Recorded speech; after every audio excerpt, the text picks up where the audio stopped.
all praises to Yahweh, Bahashem, Yahweh Shai. All praises due. Peace and blessing to the elect of Israel who are out there practicing or following the law of liberty. Hope you're having a good day. Hope your week so far is going well.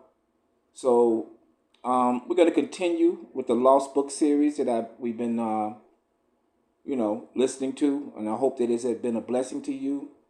Those of y'all who've joined my channel and who've been following along with this series, I hope it's been a blessing to you. My goal is just to bring about some books that are kind of been overlooked, and the main thing about these books is that the central message is that Israel is nothing without Yahweh, by Hashem Yahweh Shai. Every time we turn away from our power, which is Yahweh, we go into captivity, or we're lost, or we're destroyed, wherever nation that we find ourselves in, whatever captivity we find ourselves in. And so far, Israelites are all over the world, but the main concentration of us is right here in these United States of Snakes of America. That's what I call it. And look at our situation. We're literally in captivity and been in for hundreds of years because we strayed away from our power. But all be thanks to the Most High Yahweh, Bahashem Yahweh Shai. He's calling his people back to him. So y'all who have a prick in your heart and in your spirit that you are Israel. First of all, you got to recognize who you are. You're not African American, you're not black, you're not Negro. You are Israelite. You are a Hebrew Israelite, and you are a special people. The Most High only deals with Israel. He only deals with his people. And all these books that I've been reading, and all those books in the Bible, and all these books, the central theme is Israel's relationship with Yahweh and Yahweh Shai, his son. Everybody else is a heathen or a Gentile. He doesn't even deal with them. He only deals with Israel. And Israel is Jacob, Israel, the 12 tribes. That's who he deals with. That comes from the line of Shem, from Noah, Shem, all the way down to Abraham, Isaac, and Jacob, which Jacob's name was changed to Israel, and he produced those 12 tribes, his 12 sons. Those are our patriarchs. It's our fathers. So he only deals with Israel. We have to understand that. The Christian religion, and it is a religion, when the Catholicism took over, they tried to make it a global, a world religion. They bastardized it, man. They changed the name. They changed the face of Yahweh Shai to a face called Jesus, a pagan god. And they said that everybody can be saved, which is not true. If you really read the Bible, you play close. Even Yahweh Shai said, I've only come for the house of Israel. They only deal with Israel, not everybody. If you really read these books and you read the Bible, you'll see that all through the Bible, he's only dealing with Israel. And that's finding it hard for people to believe that. They think that we've been conditioned for so many years to think that this book is for everybody. All you got to do is believe. You got to do is believe in Jesus. You'll be saved. No, this book has nothing to do with that. He only deals with Israel. So let me get off my little tangent. But anyway, today we're going to get into the book of Judith. Judith. It's another book out of the Apocryphy. Those are the 14 books that were taken out of the Bible. But it's also a lost book because it's not talked about too much. But it's an interesting story between when we turn to our power, which is Yahweh, he'll deliver us from anything. But if we turn away from our power, we'll go into captivity and we'll be at the mercy of these heathens, these heathen nations. So the central character in this book is a beautiful lady named Judith. Now Judith was from the tribe of Simeon. Well, let me give you a little background. Let me give you the historical background first. After Solomon went off with all them 900 wives, when he turned away from the Yahweh, the power, and he started following all these false gods that his wives started introducing to. He had like 900 or whatever, I don't know. The kingdom was split. The kingdom was split. You had a northern kingdom and you had the southern kingdom. And the northern kingdom really fell into heavy idolatry. And their capital was Samaria. The southern kingdom kind of kept it together a little bit longer. And their capital was, of course, the holy city, Jerusalem. And the northern kingdom consisted of the 10 tribes, and the southern kingdom, which is called Judah, consisted of the main tribe, Judah, and also the tribe Benjamin, and also the Levites. The Levites were scattered amongst all of them, all of the tribes, but the majority of them were concentrated in the southern kingdom because that's what Jerusalem was, because they were still trying to keep the holy days and keep the sacrifices, and that's what the Levitical priesthood was all about. But then you also had the tribe of Simeon that was in the southern part of Judea, and they were kind of like in the hill country. So in the northern part, you had the Assyrians. They were the main nation, that had began to conquer their regions. They had risen to power, and the Most High raised them up after Egypt had fallen, and they came into power. But in the southern part, you had Babylon, the Babylonian kingdom. Even though they were sort of like a vassal state, which means they were kind of subjected to Assyria, because Assyria seemed to be the more powerful at that time, but Babylon was on the rise, and they kind of controlled the southern part of the Middle East, or the Holy Lands during that time, or that area. So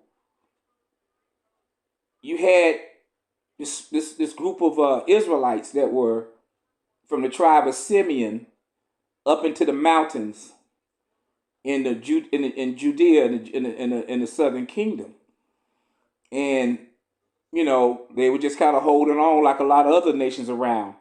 But Nebuchadnezzar, I think they call his name something else in this book when we get into it, he was the main king down in Babylon. Now, the reason why this book was kind of left out, I guess, of the main Bible, because they said there's a lot of historical inaccuracies, because they said they're going to be saying in this book when we get into reading it that Nebuchadnezzar led the armies of Assyria. But, we all know, according to the scriptures, that Nebuchadnezzar, his other name, Nebuchadnezzar, was the leader of the Babylonian armies. But, we really don't know what was going on back then. I mean, none of us was alive 3,000. I mean, this was like 700 BC. So nobody was alive back then. So we don't really know what's going on. I mean, he could have led the Assyrian armies, because Babylonian was a vassal state. So even in the southern part, he might have been overcharged over Assyrian armies in that part of the land. But anyway, that's kind of like, they said like the historical flaws within this book, and a couple other things that come about in this book they said that are historically flawed. Maybe they're saying that, which kind of made it not scripture, but to me it's scripture, because I still feel when I read these books, they're still inspired by Yahushua. And in all these books we can gather something out of it, for our spiritual nourishment and for our spiritual growth. And as we put them all together, when we get the central theme of the message, it's always points back to Yahweh is our power. And there's nothing else in this world that's going to get us out of the condition that we're in as Israelites. And I mean, we at the bottom. We have nothing. We own nothing. Everybody hates us. Black people all over the world are disdained because of the image that the United States put out about us. We've been suppressed, done everything in this country. We don't, they've made sure that we have anything. We don't own no banks. We don't own no financial institutions. We own nothing. We can't even take care of ourselves. Our neighborhoods, or so to speak, neighborhoods or ghettos, are totally destroyed. The women and the men don't have any type of relationship. Our children are rebellious or out of control. Crime is rampant. If you look at us, we'll destroy people. But we're still here. And we're God's, and we're the Most High's people. We're his jewel. He loves us. And we will rise. And we will be on top again. He said he's going to make us the head and not the tail. And he will. He's always has. So our time has come, because we're woke now. We know who we are. There's been no time in recent history where so many so-called, black folks and Negroes, African Americans, or whatever you want to call them, who are actually, calling out the name of Yahweh. That's why I try to say this name as much as I can, Yahweh. Because we got his name back. God is just a title. That's why when I read a lot of times when it says God, I say power. Because it's just a title. But his name is Yahweh.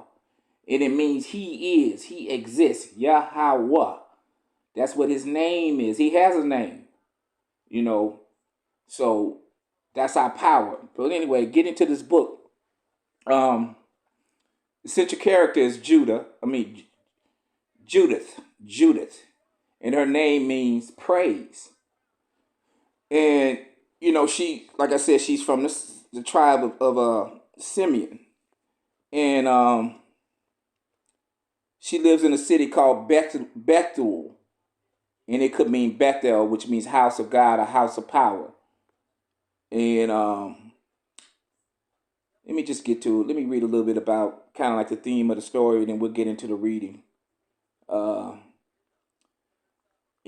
was, like I said, it was part of, this particular story takes place in the southern kingdom, in the kingdom of Judah, and kind of like the mountainous region along the Mediterranean Sea, the western bounding of Judah. That's kind of like where this particular story takes place.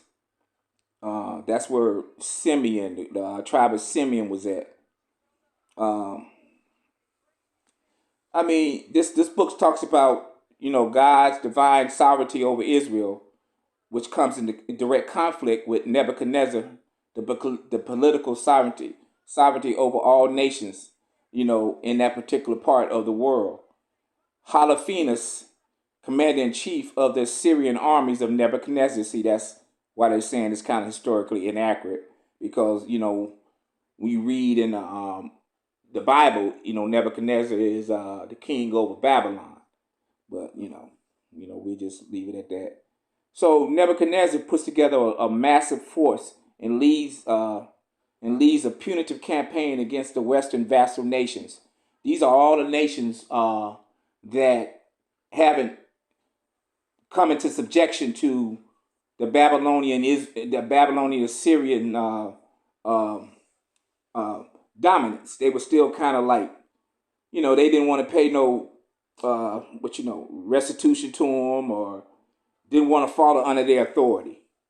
So they were in a way kind of like, you king and all that, or whatever, y'all king, but we ain't paying attention to y'all, man. So he kind of like got tired of that and said, you know what, I'm gonna put all these jokers in the subjection under me. So he put together a massive army to march against them. That's pretty much what the story is about.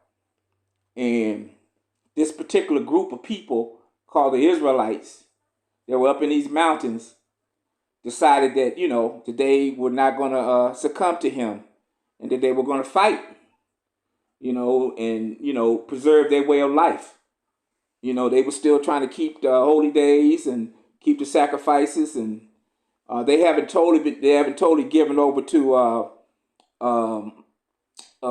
idolatry. And, basically idolatry is when, you start to worship another god, so adultery too. Adultery is another term they use.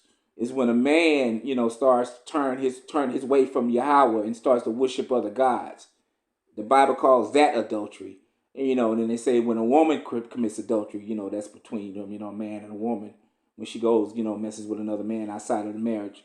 But adultery, when a man commits adultery, is that when he turns away from his power, which is Yahweh, to another god and start worshiping other gods, false gods, false deities.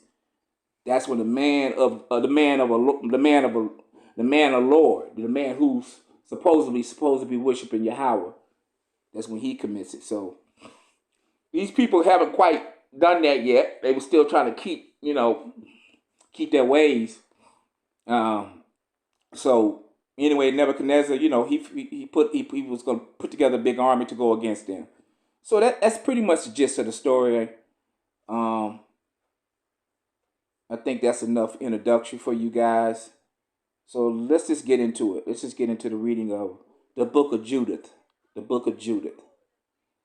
In the 12th year of the reign of Nebuchadnezzar, see, that's how they pronounce it, Nebuchadnezzar, who reigned in Nineveh. And see, that's why they said it's an inconsistency, because Nineveh is the capital of Assyria.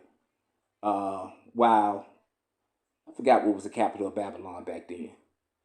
I forgot the city, the capital of Babylon. But anyway, so we'll just go with it, And Nebuchadnezzar, who reigned in Nineveh, the great city, in the days of Arphaxad, who reigned over the Medes in Espartame, and built in Espartame walls around about of stone, hewed 3 cubits broad and 6 cubits long, and made the height of the wall 70 cubits, and the breadth thereof 50 cubits, and set the towers thereof upon the gates of it 100 cubits high, and the breadth thereof, and the foundation 60 cubits.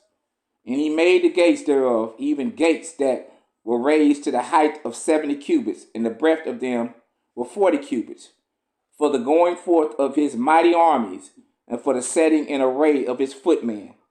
And in those days King Nebuchadnezzar made war with the king of Arphaxad in the great plains, which is in the plain of the border of Ragu. And there came unto him all they that dwelt in the hill countries, and all they that dwelt by Euphrates and Tigris, and Hydaspes, in the plains of Iraq, the king of the Elamites, and very many nations of sons of Chilod assembled themselves to battle. Then Nebuchadnezzar, king of Assyria, sent unto all that dwelt in Persia, and to all that dwelt westward, and to those that dwelt in Sicily, and Damascus, and Libanus, and Antibanus, and to all that dwelt upon the sea coast, and to those among the nations that were of Carmel, and Gilead, and the higher Galilee, and the great plains of Estradon, and to all that were in Samaria, and the cities thereof, and beyond Jordan, unto Jerusalem, and Bethtain, and Chilis, and Kadesh, in the river of Egypt, and Tapanis, and Ramses, and all the land of Gershon, until ye come beyond Tanis and Memphis. Man, he was all over in Egypt. And to all the inhabitants of Egypt, until you come to the borders of Ethiopia. So that means he went all up there. But all the inhabitants of the land made light of the commandments of Nebuchadnezzar, king of Nebuchadnezzar, king of Assyria. Neither went they with him to battle, for they were not afraid of him. So he was calling them to battle against this other king, and they were like, "Nah, man, we ain't fighting for you," because they didn't have no fear of him. He was before them as one man, and they sent away his ambassadors from them without effect and with disgrace. Like, y'all going back to him, man. We ain't fighting for him. Therefore Nebuchadnezzar was very angry with all this country, and sware by his throne and kingdom that he would surely be avenged upon all those coasts of Sicily and Damascus and Syria, and that he would slay with the sword all the inhabitants of the land of Moab, and the children of Ammon, and all Judea, and all that were in Egypt, till ye come to the borders of the 2 seas.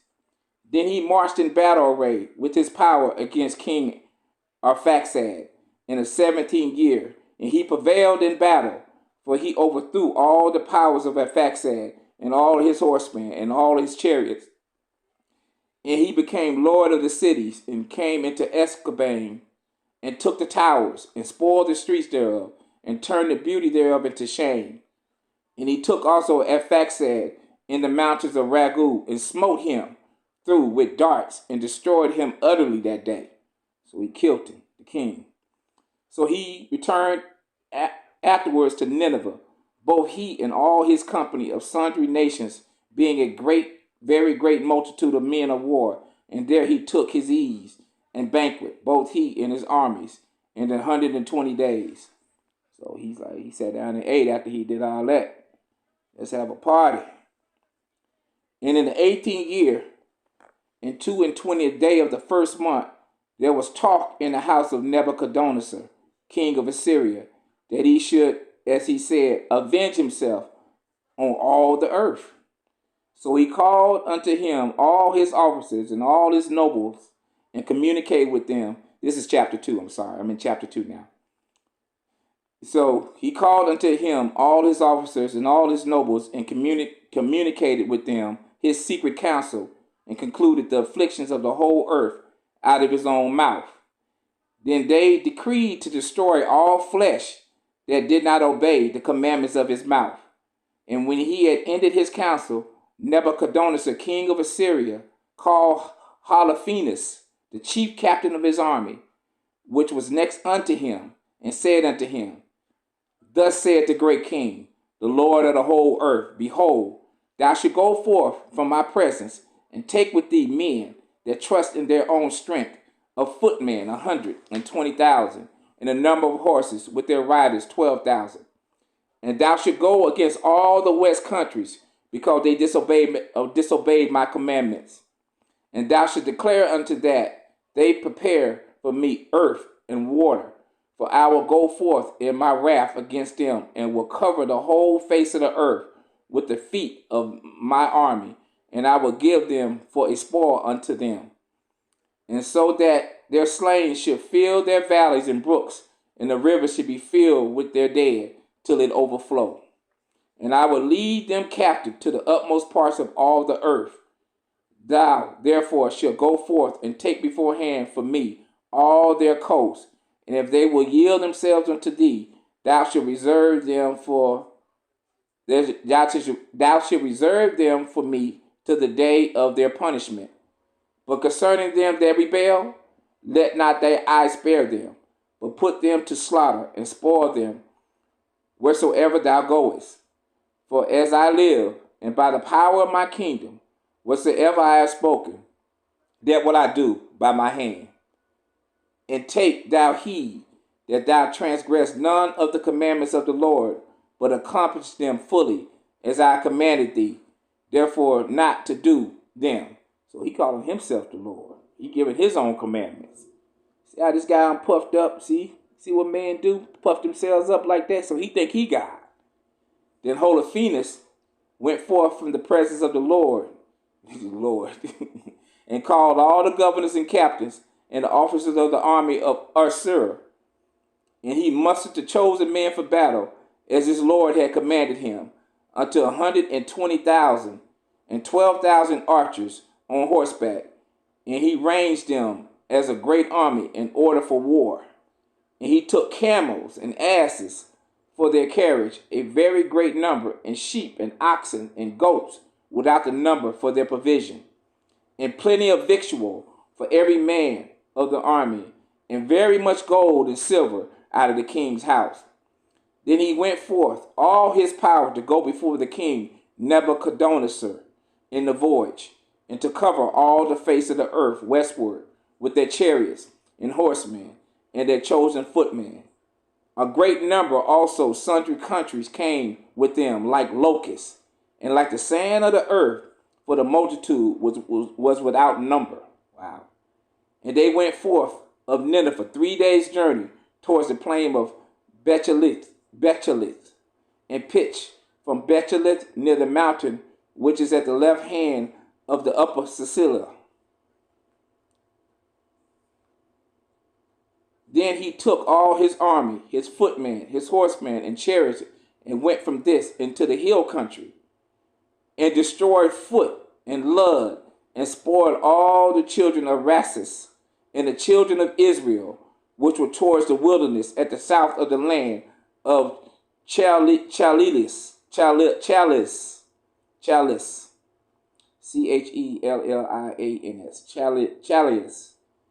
Then he went over Euphrates, and went through Mesopotamia, and destroyed all the high cities that were upon the river Arbones, till ye come to the sea.